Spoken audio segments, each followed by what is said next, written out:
This podcast details true crime cases. It contains adult themes and may contain descriptions of violence.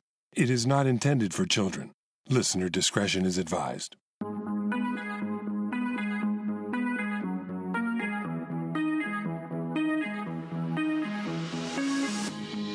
Thank you for joining me for today's episode of Once Upon a Crime.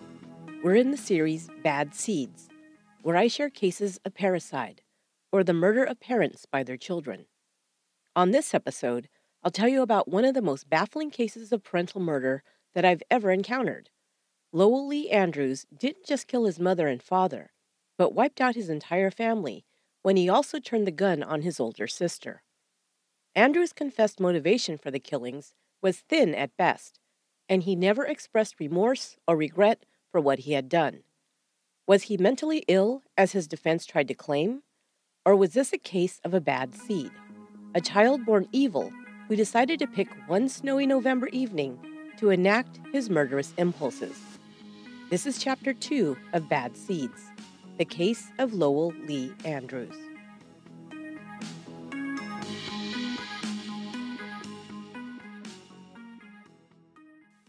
Just after 1 a.m. on the morning of November 29, 1958, the Wyandotte County Sheriff's Office received a report of a burglary at 6104 Wolcott Drive.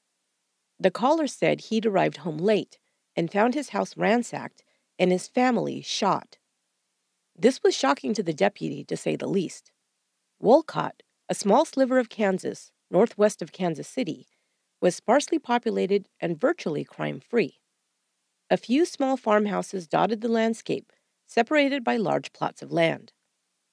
A burglary was surprising in itself, but a violent crime against the homeowners?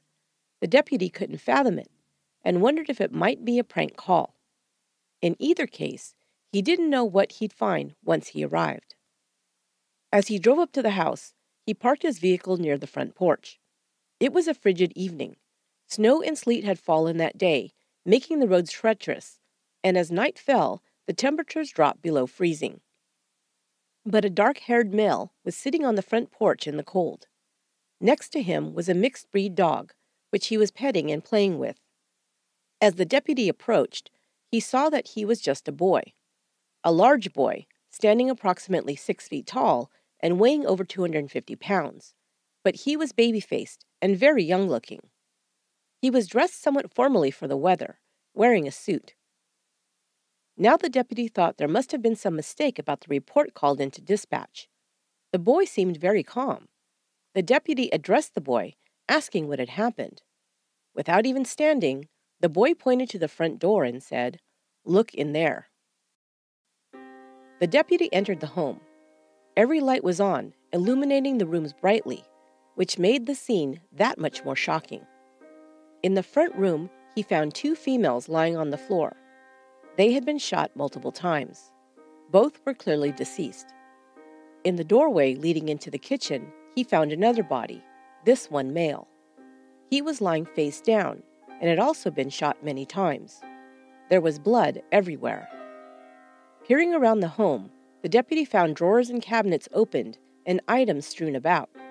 He also discovered 2 handbags that were overturned with their contents emptied out. The deputy called in to report a triple murder. 2 detectives arrived soon afterwards. They questioned the boy, who was identified as 18-year-old Lowell Lee Andrews. The deceased were his family members. His father, William Andrews, age 50, a mechanic for Trans World Airlines, and a part-time farmer. His mother, Opal, age 41, and his sister, Jenny Marie, 20 years old. Lowell Andrews, or Lee, as he preferred to be called, told detectives he had come into town to spend the Thanksgiving break with his family. He was a college student attending the University of Kansas, where he was studying zoology. Both he and his sister, a senior at Oklahoma Baptist University, had come home on Thursday. His mother had prepared the Thanksgiving meal, and they had enjoyed the holiday together. On Friday evening, around 7 p.m., he'd driven back to his rooming house in Lawrence, Kansas, about 40 miles away, to retrieve a typewriter. He needed to work on an English paper over the weekend, he explained. On the way back, he stopped at the Granada movie theater in town to catch a movie. He then drove home, arriving around 1 a.m. He found his family shot and the house ransacked. The detectives found the boy oddly calm and unruffled at having found his entire family murdered. They also found his story strangely detailed, almost too detailed, as if it had been rehearsed. He told them how it had taken him almost twice as long, nearly 2 hours, to reach his rooming house, located at 1305 Tennessee Street in Lawrence, due to the icy road conditions. He told them that the movie he'd watched was Mardi Gras, starring Pat Boone. He even mentioned that he'd enjoyed the film. At no time did he cry or show any grief over the loss of his family. The county coroner was called to the scene to retrieve the bodies. He offered his condolences to young Lee, who remained stoic.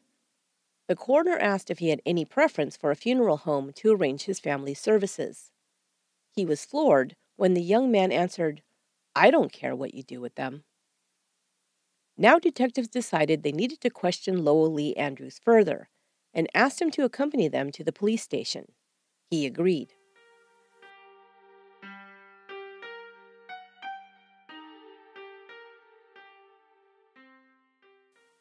As Wolcott was such a small community, the coroner knew that the Andrews family were regular churchgoers and members of the Grandview Baptist Church.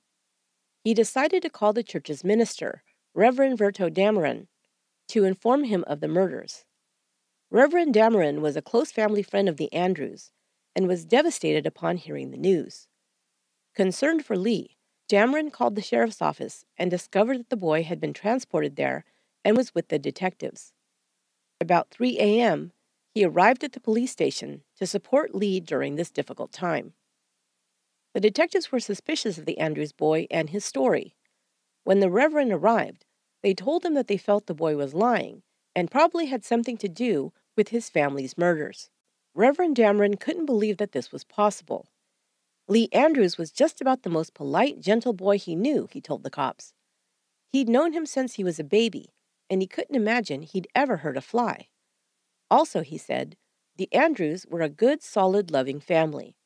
He had never so much as heard a loud argument between them. Let him talk to the boy, Dameron asked the detectives. Perhaps he could get more information. The detectives agreed to let Dameron speak to Lee alone. Dameron entered the room and found Lee Andrews sitting quietly in a chair, looking composed. But Dameron thought perhaps he was in shock. He greeted him and pulled up a chair. He asked him if he wanted something to drink, and Lee asked for a Coke. Easing into the conversation, the Reverend asked him about his Thanksgiving holiday and about his studies. Lee answered the minister's questions politely. Then Dameron explained that the detectives were harboring some doubts about Lee's story. He suggested that Lee agree to take a polygraph test in order to clear his name. At this, Lee remained quiet. A minute ticked by in silence. Finally, Dameron asked, "Lee, you didn't do this terrible thing, did you? If you did, now is the time to purge your soul." At that moment, Lee Andrews decided to tell the truth. He would later say, quote, "I thought, what difference does it make?" Unquote. He admitted to Dameron that he had shot his mother, father, and sister.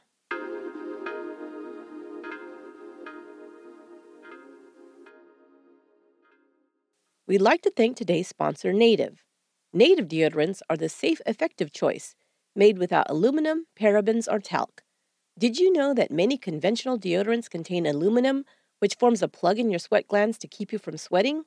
Yikes! If you want to feel better about what you put on your body, choose Native. Native deodorants are made with safe ingredients like coconut oil and shea butter, but they are also super effective, made to outlast your longest days. They come in amazing scents like coconut and vanilla, lavender and rose, and cucumber and mint, and even unscented. They've created deodorants specifically formulated for men, women, and even teens. I switched to Native last year, and I've tried several scents. My favorite have been coconut and vanilla, and last year's seasonal scent, sweet almond and honey. And no matter what the fragrance, I can attest to the fact that they really work, keeping me dry and fresh all day. And they have other great products too, like body washes and soaps, and they just relaunched their toothpaste line. Native's formula is unlike other natural toothpastes you may have tried. You know, the gritty, no-foam kind of deal. Native offers 2 minty flavors and a detoxifying charcoal with mint options, with fluoride or fluoride-free. Your choice. They all whiten teeth, freshen breath, and are enamel safe. To grab some Native deodorant and try out their toothpastes and other great products, go to nativedeodorant.com, and when you use my promo code ONCE during checkout, you'll get 20% off your first purchase. That's nativedeodorant.com and use promo code ONCE for 20% off. And thanks for supporting the show.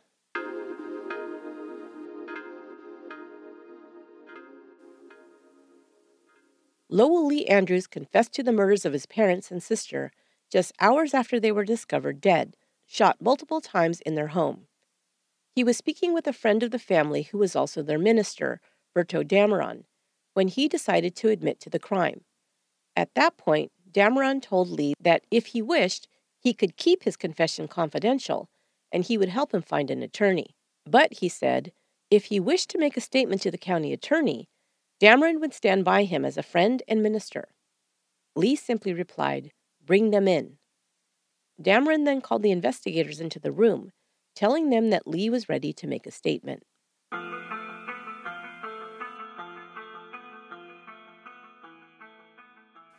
Lowell Lee Andrews admitted that he had been planning to kill his family since that spring. He first thought of poisoning them, but decided that plan was too risky. Autopsies would surely be conducted, he believed, and the manner of death would be discovered. He was afraid that the purchase of the poison could be traced back to him. Instead, that summer, he decided he would shoot them and make it look like a robbery gone wrong. He waited until the Thanksgiving holiday weekend, when he knew his sister would also be home from college. On that Friday, he spent the day in his room reading the novel The Brothers Karamazov. A couple of things to point out at this portion of the story. First of all, Lee Andrews had always been a kid who lived inside of books. He read voraciously, sometimes several books a week, throughout his life. He didn't have a social life, no real friends to speak of, and he'd never dated or had a girlfriend. Instead, he locked himself away in his bedroom and read. One of his favorite things to read was stories about gangsters. He would later admit that he'd fantasized about living the life of a gangster, wearing silk suits, commanding respect, and being wealthy. At least, this was his idea of the gangster lifestyle he read about in books and watched in movies. The second thing to point out here was Andrews' choice of reading material that weekend. The Brothers Karamazov, written by Fyodor Dostoevsky, is a classic philosophical novel based on the themes of morality, free will, and ethical debates on faith. It also revolves around the theme of patricide. Fyodor Karamazov, the patriarch of the family, is described as a ne'er-do-well, a fool, and a lech. His son Dmitri, the only child from his first marriage, hates his father, although he is the most like him.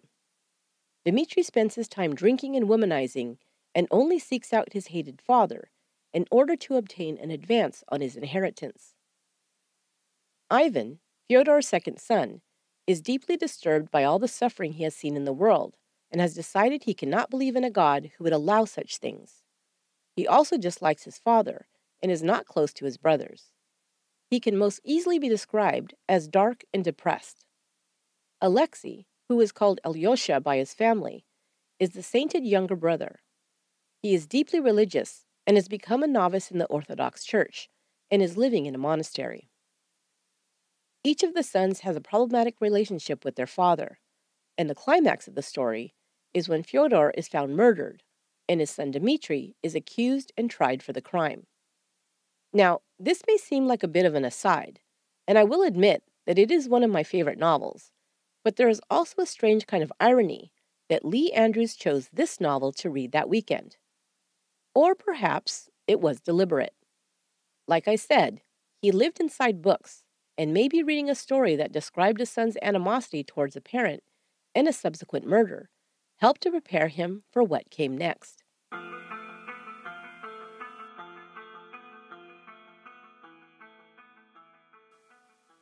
At about 7 p.m., Lee Andrews told detectives he finished his book. He then showered, shaved, and put on a suit. He loaded 2 weapons, a semi-automatic .22 caliber rifle and a Ruger .22 caliber revolver. He placed the revolver in a hip holster and shouldered the rifle.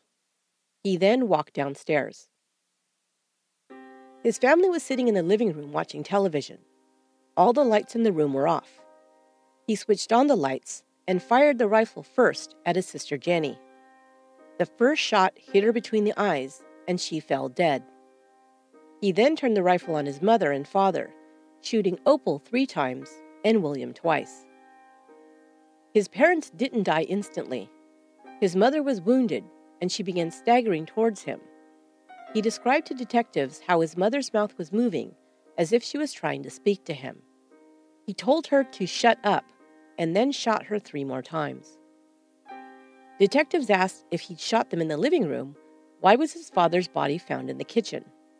Lee explained that his father had continued to live after he shot him with the rifle, and was able to crawl over the threshold into the kitchen. He assumed he was trying to make it to the back door.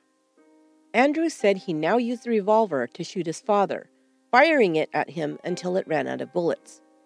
He then reloaded the gun and continued shooting. William Andrews was shot a total of 17 times.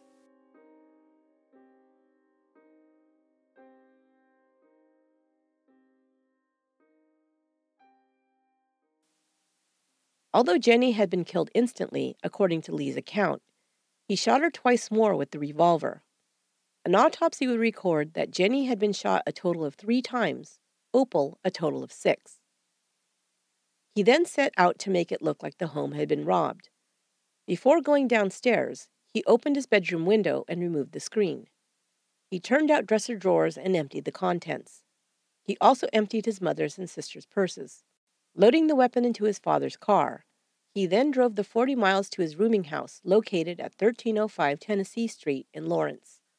On the way, he stopped at the Massachusetts Street Bridge that spanned the Kansas River and threw the dismantled guns into the water. Once he arrived at the rooming house, he made sure to speak to his roommate and his landlord. He told them that he'd come back to pick up his typewriter to work on an English assignment. He also made a point of saying that the road conditions had been so bad it had taken him twice as long as normal to make the trip, almost 2 hours. On the way back, he stopped at a gas station. He made sure that he was recognized there as well. Finally, he stopped at the Granada Theater in Lawrence and purchased a ticket for a late showing of the American musical comedy Mardi Gras.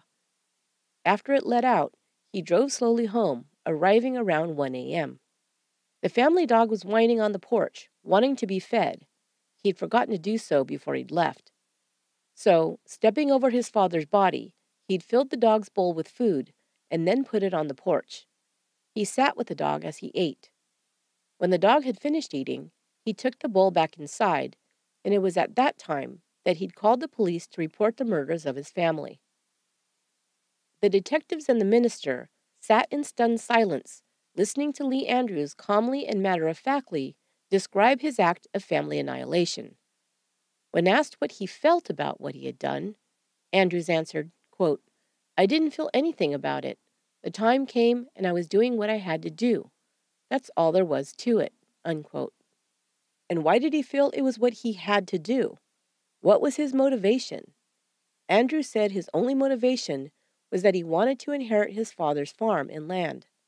The house was worth approximately $48,000, and with the land, his total inheritance would be about $200,000. He also knew that there was about $1,800 in his parents' savings account.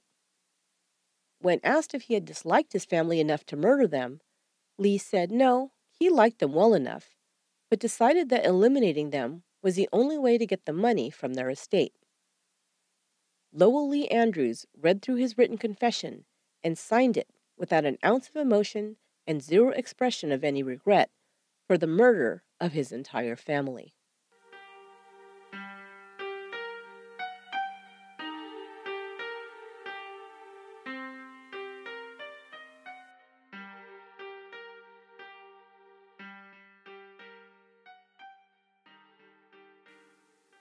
Lowell Lee Andrews was charged with 3 counts of first-degree murder and held without bond.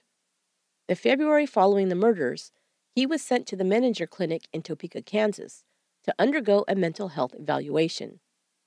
The defense planned to plead not guilty by reason of insanity and requested the evaluation to determine whether Andrews was mentally competent to stand trial. Should he be found guilty of first-degree murder, Andrews could spend life in prison or be sentenced to death.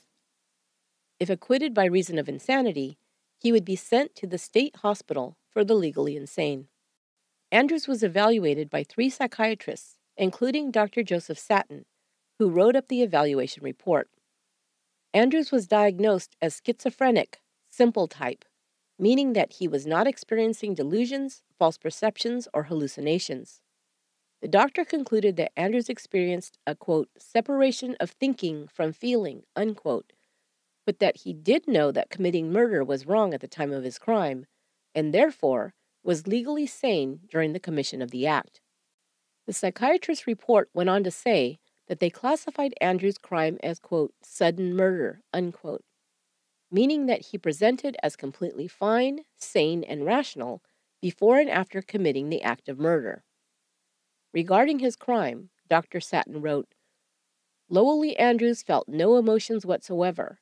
He considered himself the only important, only significant person in the world, and in his own seclusive world, it seemed to him just as right to kill his mother as to kill an animal or a fly. While awaiting his sentence, when asked if he felt remorse about his crime, Andrews responded, I'm not sorry and I'm not glad I did it. I just don't know why I did it. Dr. Satin concluded that Andrews was legally sane.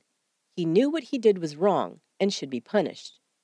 However, he felt the appropriate punishment for Lee Andrews was confinement to the state hospital for the criminally insane. But the doctors would not determine Andrews' fate, the court would. Receiving the report that Andrews had not been diagnosed as legally insane, the judge sentenced him to death, and he was sent to Lansing Prison to await his execution.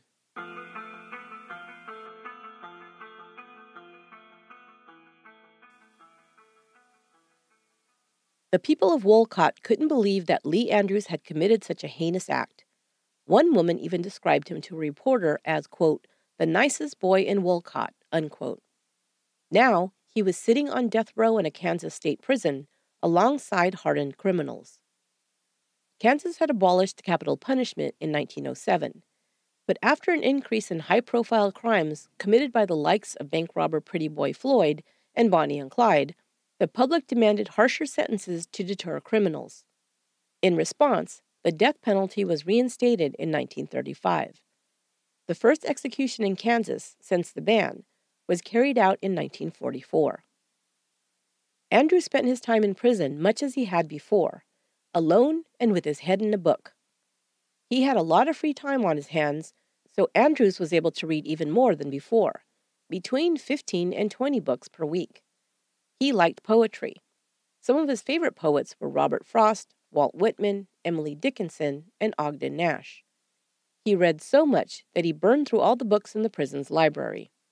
The prison chaplain and other prison employees checked out books for him from the Kansas City Public Library. Andrews also loved food, and of course, couldn't get as much of it to eat as he had when he was free.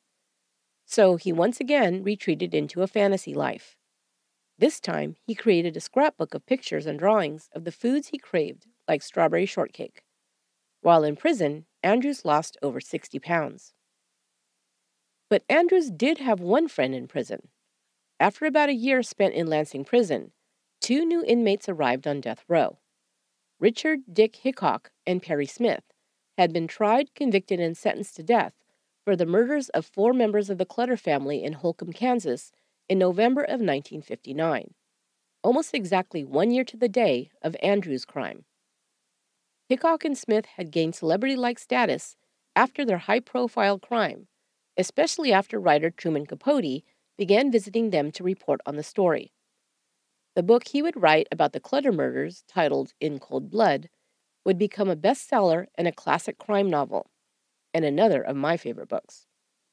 It's possible that because Hickok and Smith's case became such big news in Kansas, that Lowell Andrews quickly became forgotten in the media. Lansing's death row was made up of 12 7-foot by 10-foot cells placed together side by side.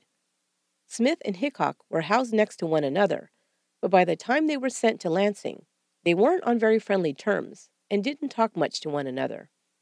Hickok's cell was located adjacent to Andrews, and they became friends. Hickok called him Andy. Lowell Lee Andrews even makes an appearance in the novel. At the end of In Cold Blood, Dick Hickok is quoted as saying, "I really liked Andy. He was a nut. Not a real nut like they kept hollering, but just goofy. He was always talking about breaking out of here and making his living as a hired gun. He liked to imagine himself roaming around Chicago or Los Angeles with a machine gun inside a violin case, cooling guys. He said he'd charge $1,000 a stiff." One day, Andrews told Hickok, "Sooner or later, we'll all get out of here. Either walk out or be carried out in a coffin.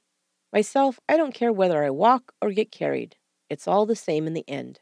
Hickok shook his head and replied, "The trouble with you, Andy, you've got no respect for human life, including your own." Andrews said, "That's true.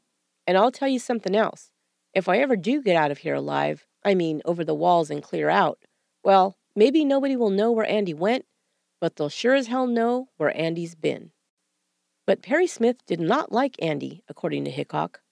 Smith was self-taught. He had not received any formal education after the 3rd grade, but he considered himself an intellectual and spent his time in prison reading, writing poems, and painting. Smith had always seemed smart to Hickok until he met Andy. Andy, he said, was the smartest guy he'd ever met. Smith was jealous of Andy's college education and proper speech. Smith especially hated it when Andy corrected his grammar. After a while, Smith stopped talking and kept to himself. The method of execution at that time in Kansas was hanging. The gallows were constructed just across the yard from the prison inside a large warehouse. Hickok and Smith were scheduled to hang in October of 1962, but were granted a reprieve by a federal judge. Lowell Lee Andrews' sentence had been appealed several times, and his execution date of April 1960 had long since come and gone. 3 stays had been granted, but his last appeal ran out, and his execution was scheduled for November 30th, 1962. Andrews was looking forward to his last meal and requested all his favorite foods he'd been craving for the past 4 years. He put away 2 fried chickens, French fries, a lettuce salad, soda, vanilla ice cream with strawberries, and was also given permission to smoke cigars. Just after midnight, Smith and Hickok watched as Andrews was led out of his cell and walked across the yard to the prepared gallows inside the warehouse. Hickok described the events of that night in detail to Truman Capote. From the end of In Cold Blood. "That was a cold night, cold and wet. We were all at our windows watching, Perry and me, Ronnie York, Jimmy Latham. It was just after midnight, and the warehouse was lit up like a Halloween pumpkin. The doors wide open. We could see the witnesses, a lot of guards, the doctor, and the warden. Every damn thing but the gallows. It was off at an angle, but we could see its shadow. A shadow on the wall, like the shadow of a boxing ring." A reporter who witnessed the execution described Andrews' demeanor as calm and composed. Another described him as, quote, "outwardly remorseless and disinterested," unquote. Asked by the warden if he had any final words, Andrews smiled slightly and said, "No, I don't believe so." A bit taken aback by his flip answer, the warden asked once again if Andrews had any final words. This time, straight-faced, Andrews replied, "No." Again, Hickok's description. "The chaplain and 4 guards had charge of Andy, and when they got to the door, they stopped a second. Andy was looking at the gallows. You could sense he was. His arms were tied in front of him. All of a sudden, the chaplain reached out and took off Andy's glasses, which was kind of pitiful, Andy without his glasses. They led him on inside, and I wondered he could see to climb the steps. It was real quiet, just nothing but this dog barking way off. Then we heard it, the sound, and Jimmy Latham said, 'What was that?' And I told him what it was, the trap door." Every few minutes the doctor came to the door and stepped outside and stood there with his stethoscope in his hand, like he was gasping for breath, and he was crying too. Then he'd go back and listen to hear if Andy's heart had stopped. Seemed like it never would. It took between 17 and 19 minutes for Lowell Lee Andrews to die. He was 22 years old. His body was claimed by his aunt and uncle and buried in Mount Salem Cemetery in Missouri alongside his family. His mother, father, and sister occupied one plot together. Lowell Lee was placed in a separate plot with the word son placed under the name on his headstone.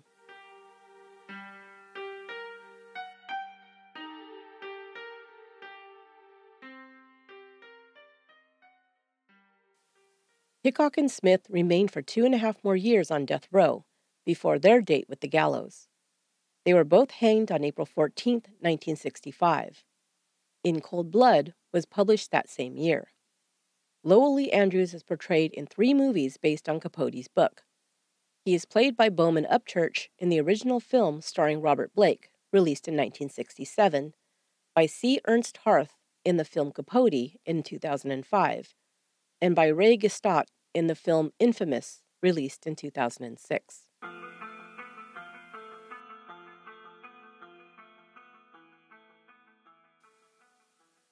So what was Lowell Lee Andrews' real motivation for killing his family? Was it as simple as an act of greed as he claimed? Was it to live out the fantasy of being a gangster or hired gun like he talked about with the other inmates? Or did he harbor some resentment or hate for his family, most likely his father? I wondered about this after learning that he'd been reading the Brothers Karamazov at the time of the murders. Lee was said to be a very intelligent boy.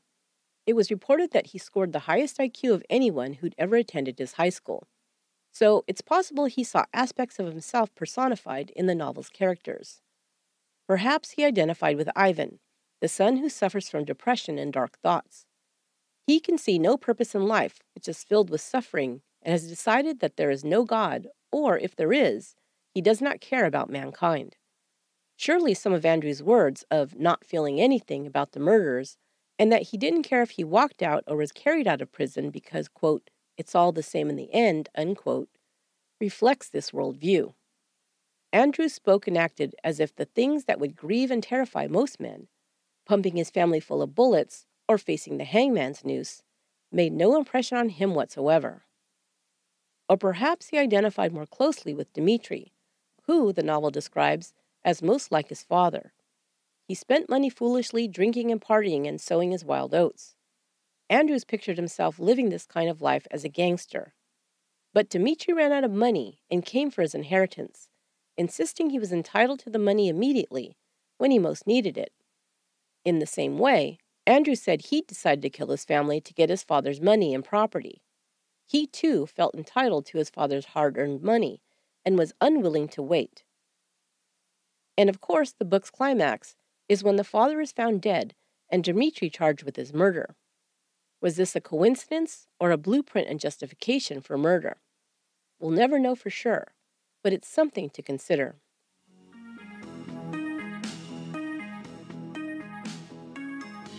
That will do it for this episode of Once Upon a Crime. Our next chapter in the series, Bad Seeds, will be released on February 24th. But you can get a bonus episode, One More Case of a Child Killing His Parent, if you are a Patreon member.